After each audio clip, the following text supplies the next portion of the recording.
आजकल तो हमारे उत्तर प्रदेश के मुख्यमंत्री आदरणीय योगी जी ने भी नामाभिधान कर दिया, जो प्राचीन नाम था वही प्रयागराज बदल दिया गया था इलाहाबाद।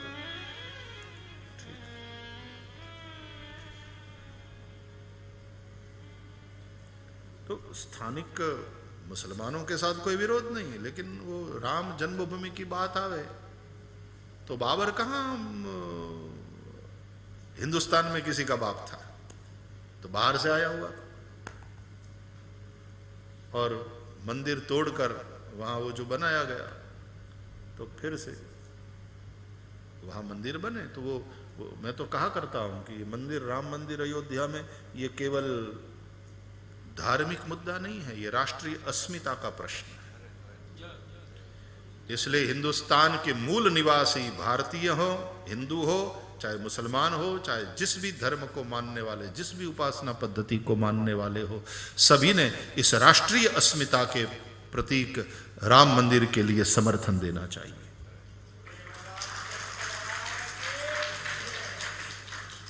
और निश्चित रूप से मस्जिद भी कोई कम नहीं है, बहुत सारी मस्जिदें हैं, लेकिन फिर भी एक और बनानी हो तो जरूर बने अन्यत्र। और यहां, और वो मस्जिद बनाने में हिंदू भी मदद करे।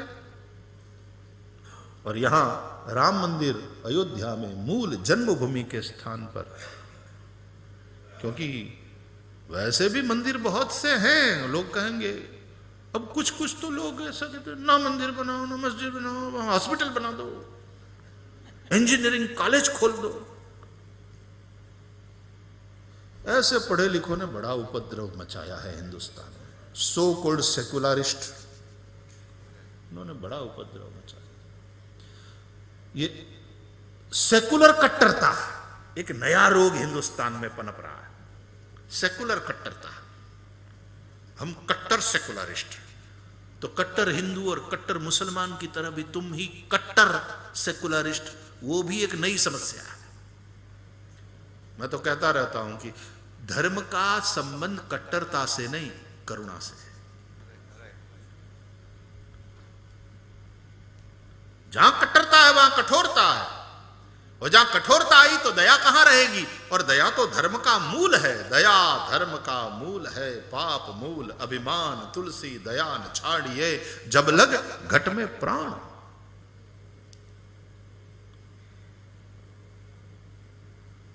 तो कट्टर हिंदू हूं, कट्टर मुसलमान, उसको हिंदुइज्म, गीता के अध्याय कितने पता नहीं है, मैं कट्टर हिंदू हूं,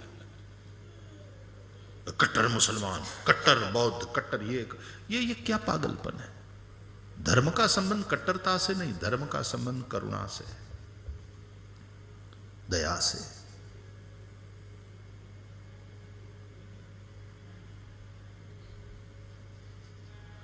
उसी तरह ये कट्टर सेकुलरिज्म, सेकुलर कट्टरता, ये भी एक नई समस्या है। वहां न मंदिर बनना चाहिए, न मस्जिद बननी चाहिए, वहां अस्पताल बना दो, रोगियों की सेवा होती रहे। अस्पताल की भी हमें जरूरत है, लेकिन वहां जन्मभूमि में जरूर बने। और सबसे पहले तो ये निश्चित करो कि मंदिर में जाए आदमी श्रद्धावान बने, भगवान राम की भक्ति करे, भरोसा रखे, ताकि मन में चिंता न रहे, मन में तनाव न रहे, तो हाई बीपी न हो, ब्लड शुगर न हो, कोलेस्ट्रॉल न बढ़े, और उन बीमारियों से बचे कि अस्पताल की जरूरत ही नहीं पड़े, अस्पताल जाने की जरूरत न पड़े। लेकिन फिर भी लोग बीमार होते हैं, ये हकीकत है। तो अस्पताल की भी जरूरत है, स्कूल की भी जरूरत है, कॉलेज की भी जरूरत है, लेकिन राम जन्मभूमि में तो राम मंदिर ही बने।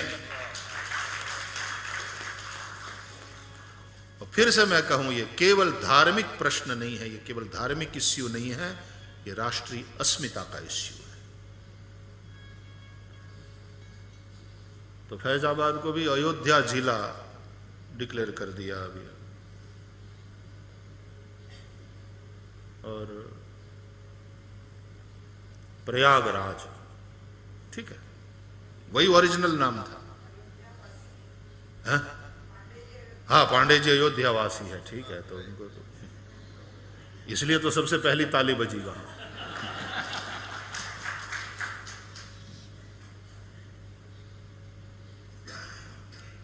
ये हमारी पहचान है। आज आते आते वहां से आते रहे तो प्रमोद जी बता रहे थे मुझे कि यहां भी डच लोगों का राज था, यहां इस देश में। उन्हें तो भगाया, उनकी भाषा को भी नहीं रहने दिया। यहां की बोली में भाषा इंडोनेशिया, यही उसी को दिखाया जाता है, पूरे इंडोनेशिया में उसी में पढ़ाया जाता है। और हमारे यहां से अंग्रेज चले गए, लेकिन अंग्रेजियत रह गई। और उस मामले में अंग्रेज सफल हुए। हमारी मानसिकता ऐसी अंग्रेजी वाली बना दी कि आज भी हिंदुस्तान में जो अंग्रेजी में बात करता है तो वो हाई सोसाइटी वाला, बहुत पढ़ा लिखा, होशियार माना जाता है। जिसको अंग्रेजी नहीं आती वो अनपढ़ गंवार ऐसे माने जाते। सूट बूट टाई पहना हुआ हो तो ऊंचा, कुर्ता पजामा में हो। मैं कनाडा में कथा कर रहा था, कहाँ थे अपने, मॉन्ट्रियल में। तो भागवत जी की शोभा यात्रा में इस वक्त का जो प्राइम मिनिस्टर है, आदरणीय जस्टिन ट्रूडो,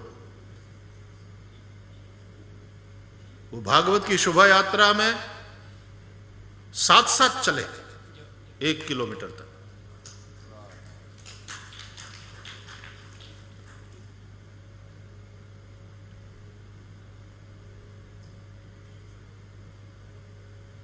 हमारे प्राइम मिनिस्टर साहब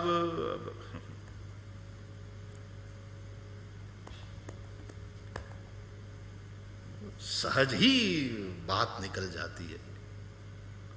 कोई प्रशंसा वाली बात, या हमको क्या करना है किसी की चापलूसी करके या किसी की व्यर्थ प्रशंसा करके, लेकिन सहज तो बात निकल जाएगी कि अपनी भारतीय वो परिधान, भारतीय परिवेश।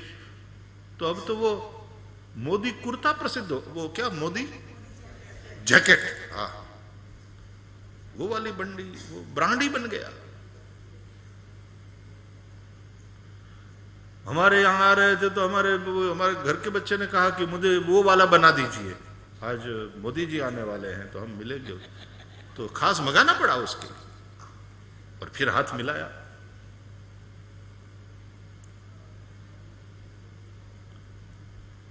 मैं पहली बार जब इंग्लैंड गया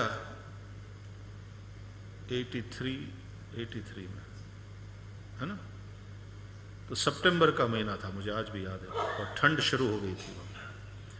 तो वहाँ लोगों ने मुझे कहा कि भाई श्री सूट पहनिए। मेरी उम्र भी उस वक्त कुछ 25 वर्ष पूरे हुए होंगे। तो बोले सूट पहनिए, यहाँ ठंडी बहुत है, आपके खादी वाले कपड़ों में ठंडी से रक्षा नहीं हुई, तो यहाँ सूट पहनिए। मैंने कहा नहीं, मैं इसी में ठीक हूँ। बोले नहीं, सूट पहनिए, ठंडी में आप गुल्फी थी जाओ। आइस कैंडी है जैसे होती है। और सच में ठंडी बहुत थी यार, मुझे आज भी याद है। जहां पर मैं ठहरा था तो रात में वो बेड पे रात में सोते तो बर्फ की पाट पे सोया हुआ हूं, ऐसा लगता था, इतना ठंडा बेड। तो वहाँ तो सारी सुविधा है, तो इलेक्ट्रिक वो उससे लगा देते, कनेक्शन कर देते। सोने जाऊं उसके पहले हमारे माधु भाई स्विच ऑन कर देते ताकि बेड पहले गर्म हो जाए, तो फिर थोड़े वार्म बेड पे जाके लेटते। तो बेड इतना गर्म, इतना ठंडा हो जाता, तो ठंडी तो थी। तो बोले सूट पहनिए, ठीक रहेगा। मैंने कहा ये ठीक है, मैं ओढ़ लूँगा गर्म शाल। बोले बीमार हो जाओगे, पहन लो ना, आपको क्या तकलीफ है। कि उन्होंने एक दो दृष्टांत भी दिए कि फला फला महापुरुष आते हैं तो वो यहाँ सूट पहनते हैं, आप भी पहन लो। तो मैंने कहा नहीं, ये इसमें ठीक हो। बोले आपको तकलीफ क्या है? मैंने कहा तकलीफ ये है कि यदि मैं सूट पहनूंगा तो लोग मुझे भी धक्का देंगे। बोले साइड में हटो, अभी भाई श्री आएंगे।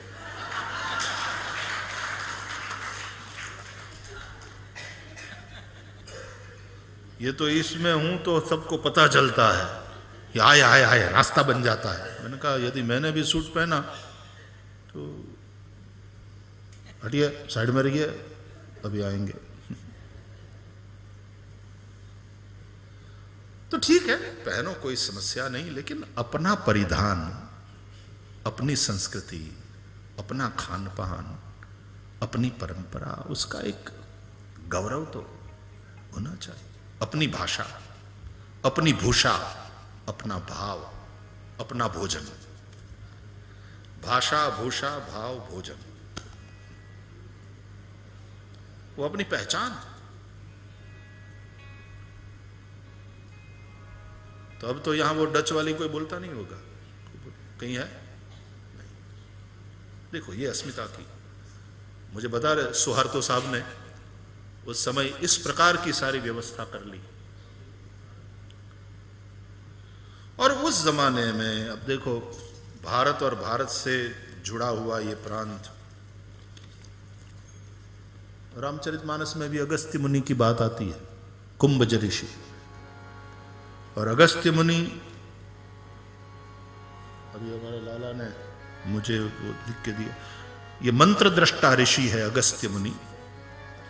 ऋग्वेद के प्रथम मंडल में 165 से लेकर के 191 तक के सूक्तों के वे रचयिता है, वे मंत्र दृष्टा है मुनि अगस्त्य मुनि का बड़ा।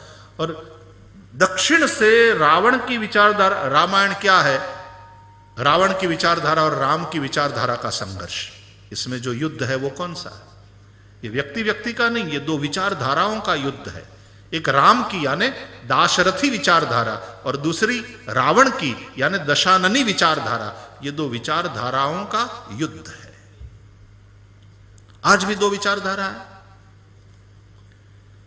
एक विचारधारा वो है जो उपभोक्तावाद वाली बात है और वो पूरे विश्व को एक बाजार के रूप में देखती है, वर्ल्ड मार्केट।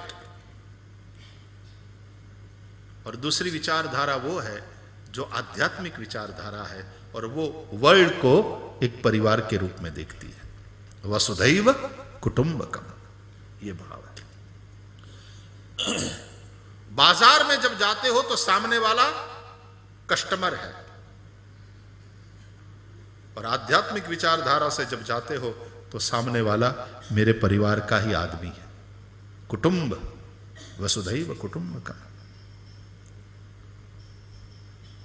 स्वामी राम तीर्थ विदेश जा रहे थे तो ये पानी वाले जहाज से जा रहे थे, तो बहुत समय के बाद वहाँ पहुँचने वाले थे।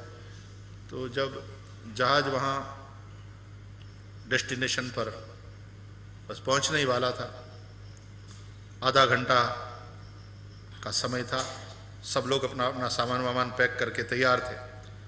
तो एक अंग्रेज के साथ उनकी अच्छी दोस्ती हो गई थी उन 15-20 दिनों में, जहाज पे ही थे। तो जब नीचे उतरने लगे सब लोग, तो स्वामी जी यूं खड़े थे जहाज पर ही। तो उस अंग्रेज ने कहा कि स्वामी जी बड़ा आनंद आया आपके साथ इतने दिनों, बहुत कुछ नया जानने को सीखने को मिला। I am very thankful to you. और आप कितना समय यहाँ रहने वाले? बोले मैं थोड़ा समय रहने के हिसाब से तो कोई, वापस कब जाऊँगा अभी नक्की नहीं है, लेकिन थोड़ा समय तो यहाँ रहूँगा। बोले I would like to meet you again. By the way आप कहाँ रुकने वाले हो, किसके घर? तो स्वामी जी ने कहा कि यहाँ मेरा एक फ्रेंड रहता है। Oh wow wonderful, can I have his address so I can come and meet you again? वो कौन है आपका मित्र? बोले he is standing right in front of मी।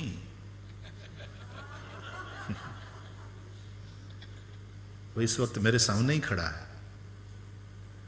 तो वो इतना खुश हो गया अंग्रेज के था, वो स्वामी जी वो मेरे लिए बहुत सद्भाग्य की बात होगी, प्लीज आप आकर के मेरे घर रुकिए। वो हो गई व्यवस्था। उदार चरिता नाम तो वसुधैव कुटुंबकम, तो उसको थोड़ी प्रेमा में ठहरना पड़ेगा,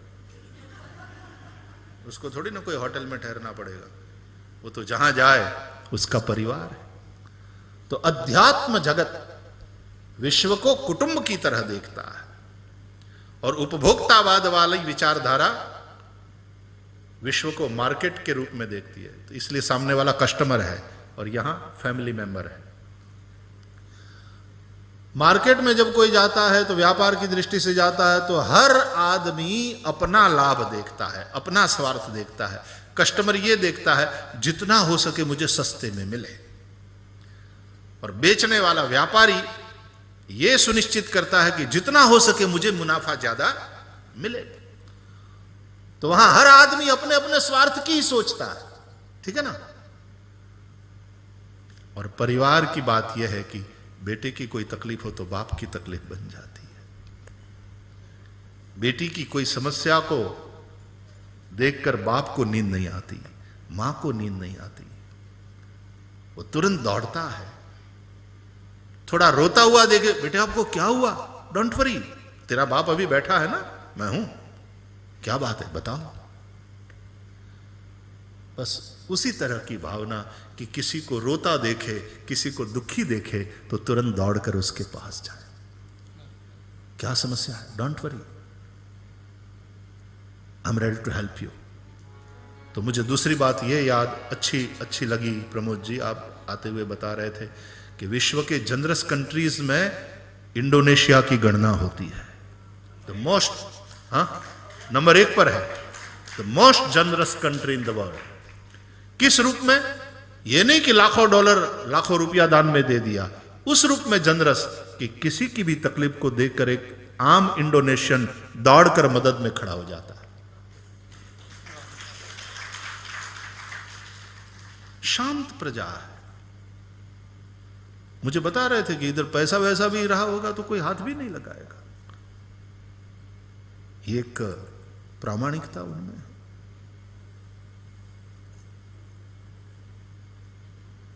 इंग्लैंड में भी जब पहली बार गया तो ऐसा था। हम बाहर से पधरावनी करके घर आए उतारे पर, तो हमारे भाई ने दूध की खाली बोतल 4 और 4 बोतल के पैसे, उतने पाउंड पेंस वहां रख दिए।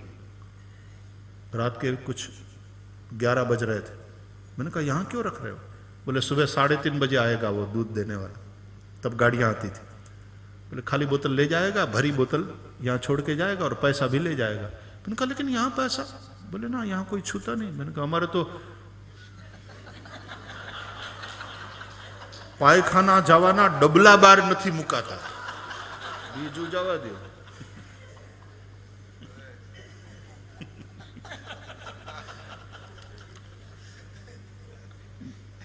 घर के दरवाजे की छोड़ो, मंदिर का द्वार, लोग मंदिर में जाते हैं तो मंदिर में पहनने के चप्पल अलग रखते हैं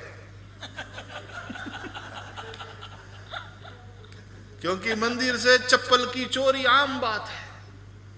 और बढ़िया वाले चप्पल हो, किसी के बढ़िया वाले शूज हो, तो कई लोगों की तो श्रेष्ठ पर ही दृष्टि रहती है। जो सबसे बढ़िया हो उसको उठाओ, चाहे जिसका हो।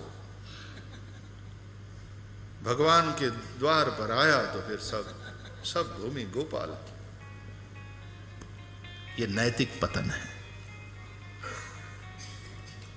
तो उस दृष्टि से मैं वहां जहां ठहरा हूं वहां जाता हूं, आता हूं। अब जितनी बार जाऊं, जितनी बार आऊं, तो वहां के वो सारे जो वहां सेवा में हैं कर्मचारी, वो एक बार सब कुछ छोड़ करके रास्ते पर आकर के मार्ग में जय श्री कृष्णा, जय सिया राम, जय माता दी। कल तो जय माता दी बोली सभी बहनें। वो इतना, ये भी नहीं कि नाटक वाली बात है, एकदम सहज, असली, दिल से कहते हैं। हिंदुस्तान की होटल में, हाँ, जहां ये भी नहीं कि हिंदुस्तान में सब खराबी है, नहीं, हमारा देश है भाई, लेकिन वो सेकुलरिज्म के चलते ये कहना थोड़ा पिछड़ापन माना जाता है कि 5 स्टार होटल में एंड यू से जय सिया राम।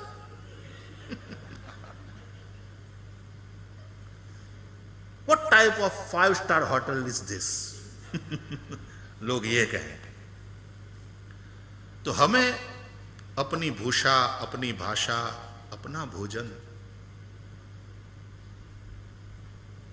बाजरे की रोटी और बथुए की सब्जी, व्हाट इज दैट?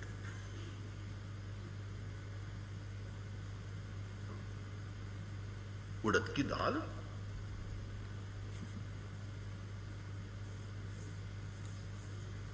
तो टोस्ट और कॉफी ले रहे हो टेबल पर बैठ करके, तो आप लगता है कि कुछ एक स्टैंडर्ड है अपना। चाय भी नहीं, कॉफी मंगाने वाले तो थोड़े और ऊपर वाले लोग माने।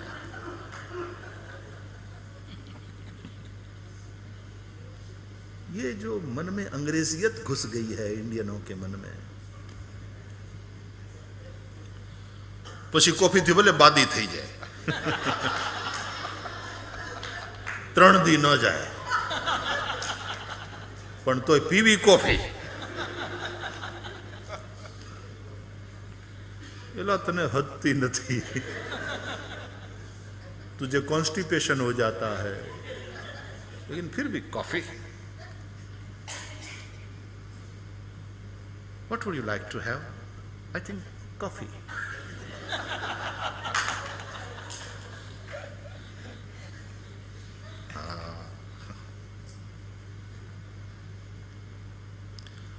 कॉफी में कोई बुराई नहीं है, लेकिन कॉफी पीने से तुम जो अपने आप को ऊंचा समझते हो, वो मान्यता में बुराई है, बीमारी वहां। दूध पीने वाला और शैंपेन ठपकारने वाला, ये जो बीमारी है,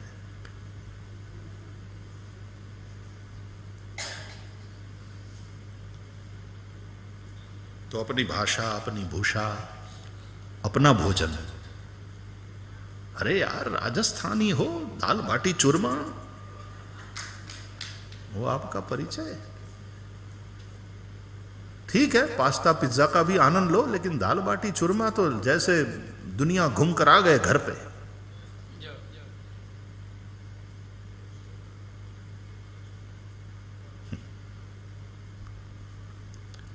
मेरे यहां, मेरे उतारे पर मैं 3 दिन से बाजरे की रोटी खा रहा हूं, इतनी तृप्ति मिलती है।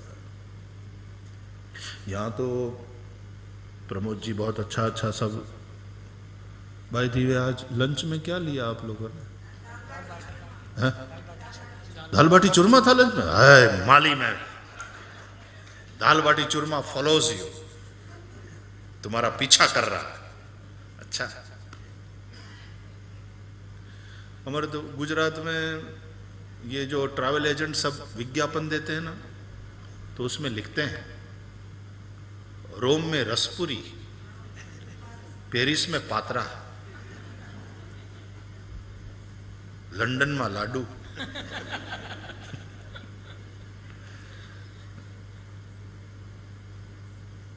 तो एक जनाए वाँच्યું नहीं कि तो પછી ન્યા હું કમ પૈસા ખર્ચવા જવાનું, આ બધું ઘેર છે જ એમ। ये सब यहाँ है ही है।